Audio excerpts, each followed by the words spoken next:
Right, obviously, there's so many things we can contrast as well. So the other thing is, people might know Maniac. I always think they set this up wrong as well, right? The actual number 87-0, the streak that NiP had, I think always ruins like early CSGO history, because I always try to tell people, I know it sounds like a lot, like, holy shit, 87. But like, first of all, like the first tournament in that was like a small like Swedish one called like Steel Series CSGO, something with like teams that you've never heard of, and like, I think like maybe Pronax and a couple like RDL or a few Swedish players played, but like a bunch of them are amateurs. And then also, because they were never losing, this is the key thing to understand, because they never lost, that meant actually 87-0 only took something like, I'm going to say like 7 months or something.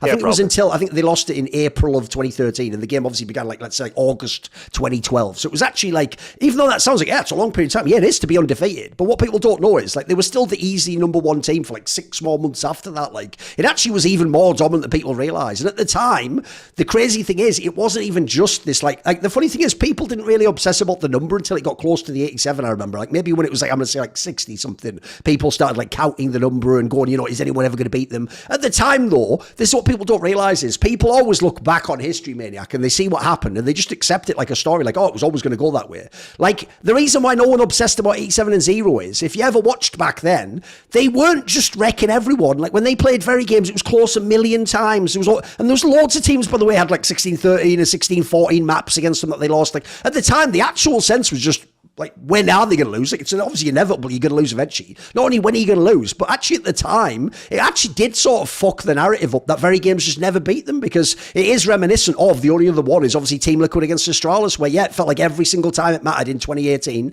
Obviously, you remember what happened in 2019, but 2018, every time it mattered, Astralis did beat them. Like, it just didn't matter, and it meant that it did sort of fuck the narrative up, because on the one hand, yeah, it made Astralis the greatest, like it made NiP fucking goated, but at the same time, like, the whole scene would have been so awesome if even once or twice that like underdog team took the win, or took like, you know, like won one of these 16-14 ones. Or like, that's the other thing. It was the fact also people weren't even making it like 3 maps. So even when you did like 2 16-14s, they still won 2-0. So felt like they were dominant. So I don't know if people remember how crazy that early period was. Like, this was like the first basically like whole year of the game. Basically, it just felt like it was just NiP's kingdom, right?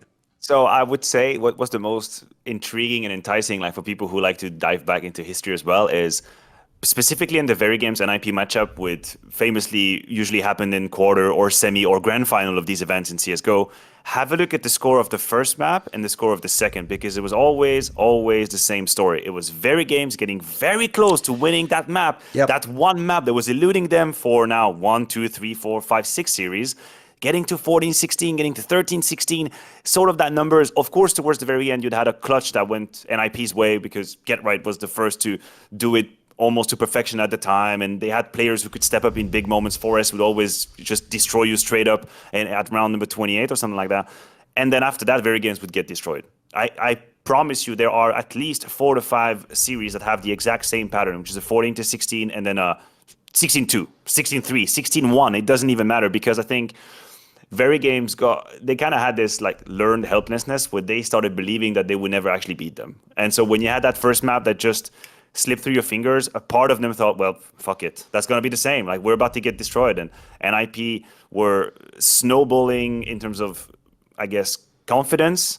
And that in itself made a huge difference. And I think, honestly, the whole like Very Games core doesn't really hold a big place in the history of CSGO. And that's probably because of that number. Like, people don't really grade them or rate them so high in the beginning of CSGO. Like, yeah, cool, they were a good team for a while, and then they created Titan, which famously became a catastrophe, maybe here and there a trophy, but that was it. Merely a disappointing project for the French scene who never really carried around.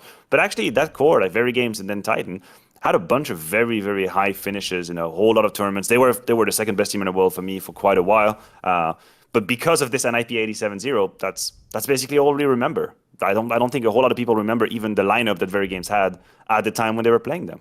See more cool, funny, interesting clips based on topics from my content? Well, subscribe to this channel then, or, you know, be a pleb and don't.